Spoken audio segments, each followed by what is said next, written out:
Hello there, Scorpio. Michelle B here. I've got a reading for you. I pulled out some cards with you in mind, and I was like, whoa!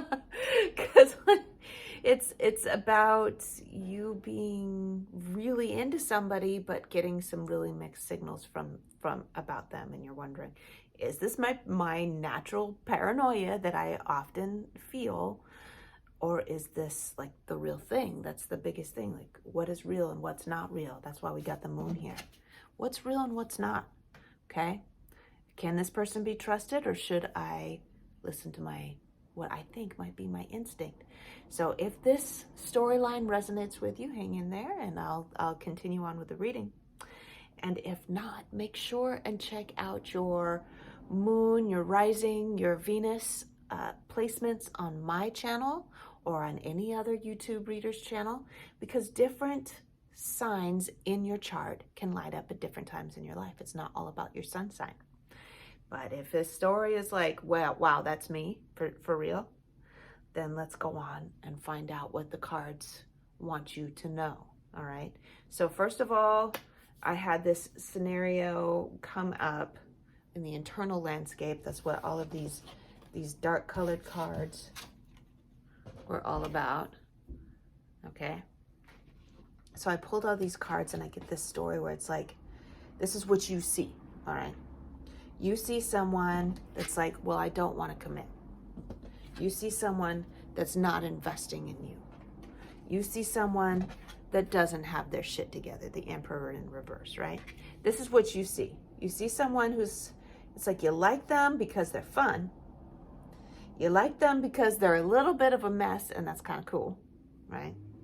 You like them because they act like they like you when you're together. They're like, and you love, I just got a little download that they're into the kinky stuff, okay? And you love it, right? It's like, I think they really turn you on, and they're really exciting for you. But at the same time, they're like, I don't want a commitment. Well, why do you keep coming around? That's what you're wondering. Why do you keep coming around if you're like, I don't want a commitment? And then you're like, they're like calling you all the time. Now, I feel like your girlfriends are like, if you identify as female, right?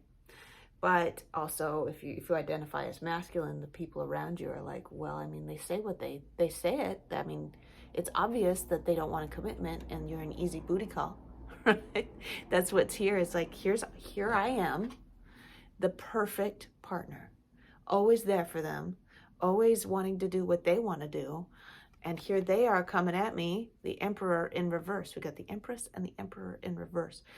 It's like, I really feel like this person that I'm speaking to right now, you are identifying as feminine. This other person would be identified as the masculine, whatever your actual like gender is. Anyway, they're not fully in their masculinity, which is why they're not outwardly saying, I am actually using you. All right, I'm actually using you for your attention, but my intention is not to stay. All right, but even though you're clear with your intention, they're not. Okay, if they were truly in their masculinity, they would be able to say that fully. I just want to use you, but they're like, I don't want to be in a relationship. I'm not ready for that right now, and I'm still gonna call you up whenever I'm lonely. So what to leave behind? Leave behind the confusion, my dear Scorpio. There is nothing to be confused about. It's very plain. If you stop listening to their words have said, I don't want a relationship. But you stop listening to their words and look at their actions. Their actions are saying, I'm a person that gets lonely and doesn't like to be alone, but also doesn't want to commit. I'm not saying that there's other people necessarily that's pulling on their heart, but you're not necessarily going to pull on their heart either. Not in this iteration of who you are. Okay. I feel like there's no boundaries. So you're just kind of letting your heart and your sex drive rule you instead of putting your mind to the task. And so going forward, you're putting your mind into it. This is the Libra card, but you can be highly influenced by Libra by being so close to Libra, and that you can tell the difference between what's true and what's not. You just have to stop letting yourself be ruled by your hormones. The love radio station, which is tuned in to the oxytocin and the connection, right? So you're like, okay, here's my boundary. For a little while, it was fun. Now it's less fun because I'm wondering what your intentions are. And every time that I allow you to come in, I was just looking out the window for a second, it's such a beautiful day. Every time that I allow you to come in with no expectations, I feel a little bit worse about myself. Now, if you're totally cool and you have no expectations of them, then that's fine. There's nothing wrong with two people, using each other. There's nothing wrong with that. But you wouldn't be watching this video if you were very clear about that. So yeah, that's what the cards are saying. Either you get clear that you're cool with the two of you mutually using each other without a commitment, or you get very clear that you're not comfortable with continuing to fool around with this person without some kind of clear parameters about what your relationship is. Okay? But this is really interesting what happened in the advice. I got 4 cards for advice. All right. Look at what 2 of them were. No commitment, no commitment. No commitment, no commitment. No commitment, no commitment, no commitment, no commitment. Okay? I think the cards are pretty clear about what to expect from this person. I'm getting a strong download. I've seen this happen myself in connections that I've had with the masculine, because I identify as feminine. In connections that I've had with the masculine, it was a person that really didn't know themselves and really didn't want to be alone. So subconsciously, they were very afraid of commitment. And also, another fragment of their subconscious minds couldn't handle being alone. And so every time that I said, okay, I need to be with someone that will be committed with me if I'm going to continue having a physical relationship, because the oxytocin gets to me, right? Every time I said I need to have a kind of commitment, so I'm going to go, right? They would come running in. They would, oh, no, I'm totally committed. They'll come running back. Oh, yeah, I'm totally going to do that. I mean, after a space, right? I set the boundary, then there's some space, some quiet, and then they're like, ooh, and they come running back. Not because they wanted me, because they didn't want to be alone. That's scary. And I was the one that could always show up for them. I was the one that was always giving them attention. So, yeah, I mean, you're not dumb. You're not dumb, Scorpio, for getting involved in this. But it's time to get clear. And, take off. You got those Pisces rose-colored glasses on? Take them off. Okay, this is who they are. This is who you are. This is who you are, okay? You are a person that deserves a commitment if that's what you want. And there are lots of people that would be really stoked to be in a committed connection with you. You just have to turn your attention, that beautiful, loving, fertile attention, you have to turn that away from the person that is not taking good care of it. This person is not nurturing the connection with you. They're using the connection with you. Turn that attention toward people that want to nurture you and support you and take care of you. Okay?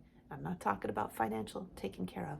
I'm talking about honoring your dignity, honoring your time, honoring your body, honoring your cat, honoring what you have to give. This person is not doing that. They are not honoring you the same way that you are honoring them. You deserve that. So the closing advice for you, Scorpio, is to get yourself out there and start meeting new people. and give that other person less attention. It is painful at first to start to turn away from that addictive connection that you were in before. It's painful at first. It's like quitting any other addiction, but you got to distract yourself with things that are just as that are more interesting or just as interesting, right?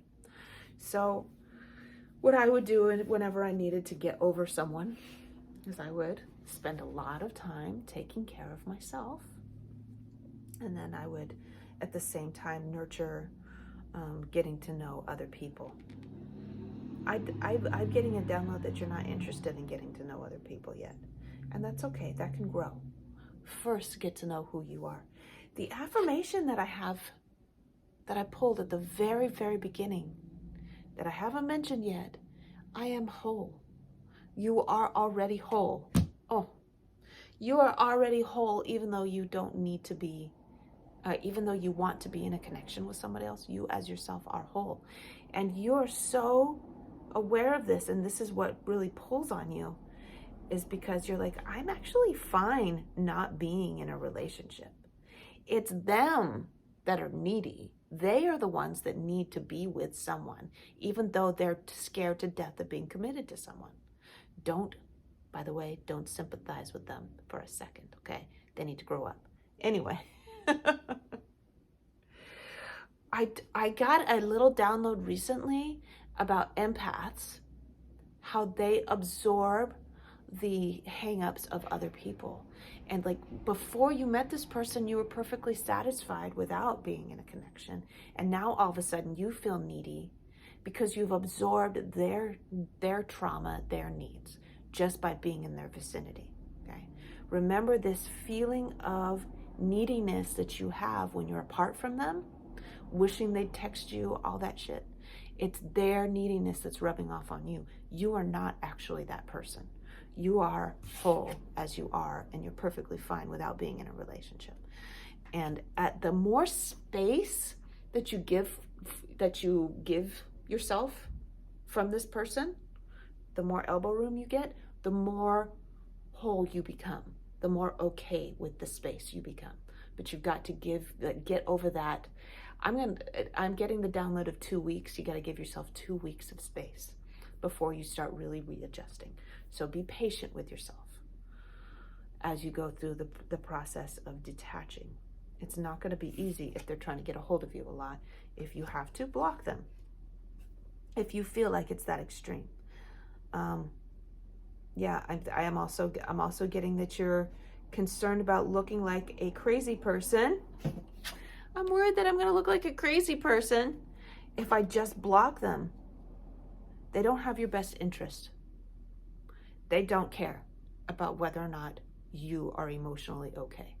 They only care about theirs. They act like they care, but they don't. All right? Get ruthless about this. Get ruthless, my dear, with your boundaries. How would you protect you if you were your own parent, right? Protect yourself that way. You can see that person's got that person, it's not a bad person. They just don't know what they want. And that's the most dangerous thing to get yourself tangled up in. Okay. Give yourself ruthless elbow room. Scorpio, if this reading resonated with you, if you loved it, if you love my style of speaking, make sure and give this video a thumbs up and subscribe if you love it. I post videos all the time. I try to post a video at least every day. Lots of shorts too. And in the description box below this video, you will find a link to my Instagram. Let's be friends. I love Scorpios. I'll see you soon. Couple weeks, I'll have another video posted for you. I love you, and I will see you.